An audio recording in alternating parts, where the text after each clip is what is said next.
Behind the crinkle of every bag lies a story that begins with an act of spite and ends with a missing legacy. In the summer of 1853, Saratoga Springs, New York, was the ultimate playground where America's wealthiest families vacationed, gambled, and expected absolute perfection. The centerpiece of this elite society was Moon's Lake House, a luxury restaurant renowned for meeting those exact highest standards. In the kitchen worked George Crum, a highly talented chef with a famously volatile working-class disposition. He did not suffer demanding patrons lightly. Combine a dining room full of entitled aristocrats with a fiercely proud cook, and you get the perfect conditions for a culinary explosion. The ignition came one evening when a wealthy diner ordered French fried potatoes, only to immediately send them back to the kitchen, complaining they were cut too thick. Crum sliced a second batch thinner. The customer refused it. He tried a third time, cutting them thinner still, but the patron rejected them too. At this point, customer service evaporated. Crum decided to teach the demanding guest a very literal lesson in thickness. He sliced the potatoes into paper-thin discs that could not be eaten with a fork, drowning them in salt. He sent the plate out expecting outrage. Instead, the customer took a bite, loved the crunch, and he immediately ordered a second helping. Diners at adjacent tables saw the ultra-thin, crispy potatoes and demanded their own plates, accidentally turning an act of spite into an instant menu staple. A lone, rebellious worker sticking it to a haughty aristocrat and accidentally inventing a beloved snack makes for a fantastic, deeply satisfying American fable. The problem is, modern researchers who look past the folklore find almost no hard facts to support it. George Crum lived a long, well-documented life, yet there is zero record of him patenting the chip or ever taking credit for it while he was alive. Commercial kitchens in the mid-19th century were hot, chaotic spaces driven by a small army of invisible labor, not a single genius working in a vacuum. Historical menus operated on strict hierarchy. Any innovation or happy accident produced by lower-level prep cooks was automatically credited to the head chef on duty. Scrutiny transforms Moon's Lake House from the home of a solitary genius into a crime scene of stolen legacy. The strongest alternate theory points directly to Crum's sister, Catherine Wicks, who worked alongside him as a prep cook. According to local accounts, she was peeling potatoes when a rogue sliver slipped from her knife and fell directly into a vat of boiling fat.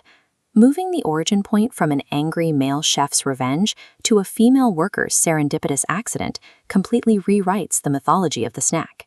Another credible theory suggests an entirely different unnamed cook was simply manning the fry station during a busy rush and capitalized on a fortuitous slicing mistake. A collaborative kitchen accident is a common, mundane reality, but an explosive confrontation between a chef and a millionaire sells newspapers and drives restaurant traffic. The public of the 1850s eagerly embraced an entertaining tall tale, rather than document the very real women and minority workers who actually kept those grand resorts running. Regardless of whose hand dropped the first thin slice into the oil, the immediate aftermath is an undisputed matter of public record. The crispy potatoes quickly escaped the dining room of Moon's Lake House and began appearing on competing menus under the regional brand of the Saratoga chip. This vintage map illustrates where the unpatented craze began, with Saratoga County as the epicenter.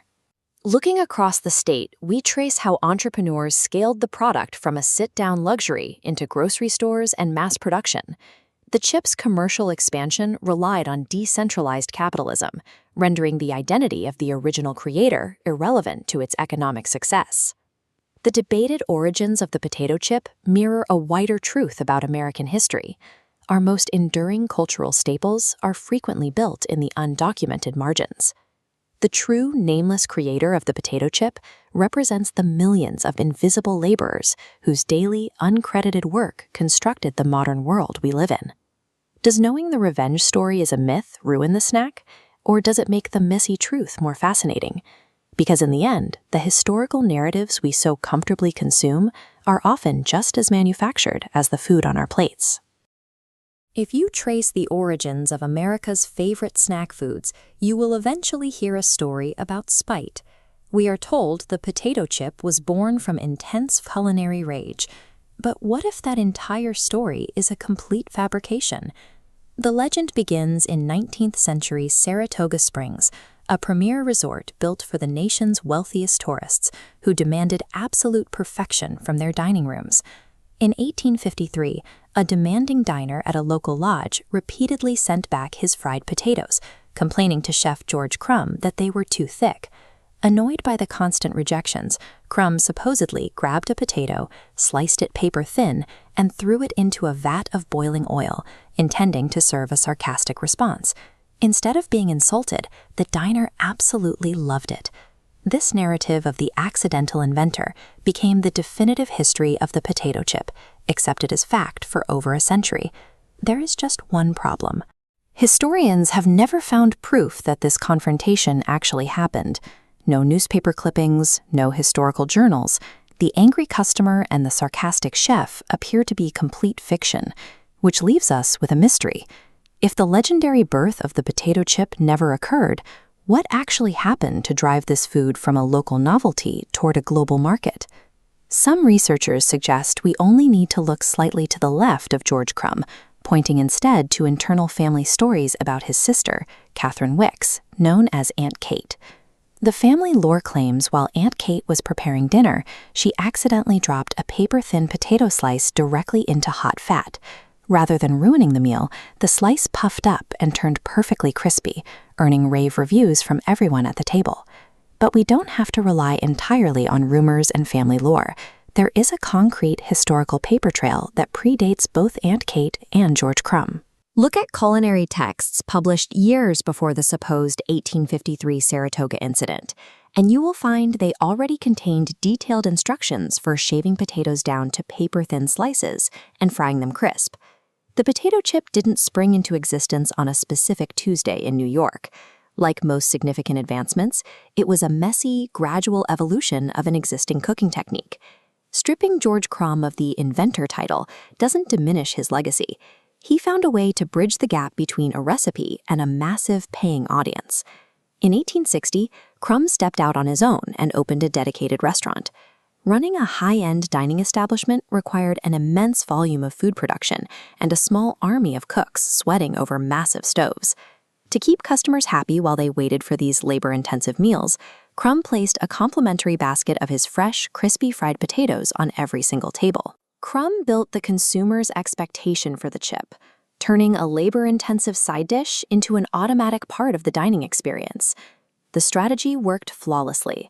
These signature chips became a massive regional draw, giving wealthy tourists a specific reason to travel to Saratoga Springs. Seeing the lines out the door, other restaurants across America quickly reverse-engineered the technique and added crispy potatoes to their own menus. Demand was high, but a severe physical barrier stopped the potato chip from expanding beyond local dining rooms. This diagram shows the basic chemistry causing the limitation. The moment a potato chip leaves the fryer, its rigid starch structure rapidly absorbs ambient moisture from the air. Without a perfectly airtight environment, the chips turn soft and stale in just a few hours. This rapid degradation meant potato chips were physically trapped within a tiny geographic radius. You could only eat them at the restaurant where they were fried, making it completely impossible to ship them to grocery stores. The product was locked in place, waiting for a single packaging breakthrough that would finally unleash it onto supermarket shelves and build a global snack empire. If the greatest creations in history are often just gradual evolutions of older ideas, what other famous origin stories do you think are built on a myth? Let us know in the comments below, and we'll see you in part 3. The foundations of a billion-dollar empire often rest on a forgotten, invisible innovation, rather than a change in a recipe. In the early 1900s, American cities were rapidly industrializing. Trolley cars and dense crowds defined a consumer landscape that was moving faster than ever before. Despite this growth, potato chips remained a fragile restaurant specialty, produced in small batches and sold only to those within walking distance of the kitchen. The physical barrier was decay. Within days of being fried, exposure to the air turned the thin slices soft and stale. This brief window of freshness was incompatible with early 1900s retail. Most grocery inventory, like the tins and barrels seen here, had to remain shelf-stable for weeks or months. This created a strict limit on trade. A chip maker could only sell as far as they could physically travel before the product lost its crunch. Curious. The central mystery in the snack industry is how a product this chemically unstable broke out of its local roots to reach every corner of the country. The solution arrived when the focus shifted away from the cooking process and toward a way to physically stop the effects of air and moisture. In the 1920s, entrepreneur Laura Scudder identified that the packaging, not the potato, was the primary obstacle to growth. She began a new manual production line where workers folded flat sheets of wax paper into rudimentary bags. To make these bags airtight, workers used a standard hot iron to melt the wax along the edges, creating a seal locking out the air. This shift had an immediate effect on the product's lifespan. Unsealed chips softened in 2 days, but these ironed bags kept them fresh for weeks. This extended window meant grocery stores could finally stock chips as a reliable inventory item without the threat of spoilage. With a viable way to store the product, small, independent chip makers began appearing in towns across the United States. Scudder's use of the wax bag transformed a fragile delicacy into a product that could finally survive the journey to a retail shelf. By the 1930s, the challenge shifted from preservation to logistics: how to move these light, air-filled bags across the country during the Great Depression. In 1932, Herman Lay began addressing this problem by establishing a presence in the American South, starting here in Nashville, Tennessee. His method was direct. Lay sold and delivered the bags himself, working out of the trunk of his own car. He built his business store by store, slowly mapping out delivery routes that connected local grocers to his supply. This individual route system grew into a larger corporate operation that eventually took his name, Lay's Potato Chips. By the 1960s, a merger with Frito combined these distribution networks, turning the potato chip into a national brand found in every American grocery store. While Scudder's bags solved the problem of spoilage, Lay's delivery network solved the problem of distance. Modern automated production now operates at a scale that would have been impossible for the early local makers. This massive infrastructure allows for a constant stream of variety, ranging from the original salted chip to dozens of engineered flavor profiles. The results of these logistical shifts are clear. Americans now consume billions of bags of potato chips every year. This high-speed industry can be traced back to a much smaller origin: an accidental drop of a potato slice into hot oil, or a single customer's complaint in a local kitchen. The difference between that local kitchen and the modern factory was the introduction of simple wax paper and a household iron. The snack aisle today is the result of these early attempts to manage the shelf life and distribution of a single, fragile food. The next time you open a bag, you're looking at more than just a snack.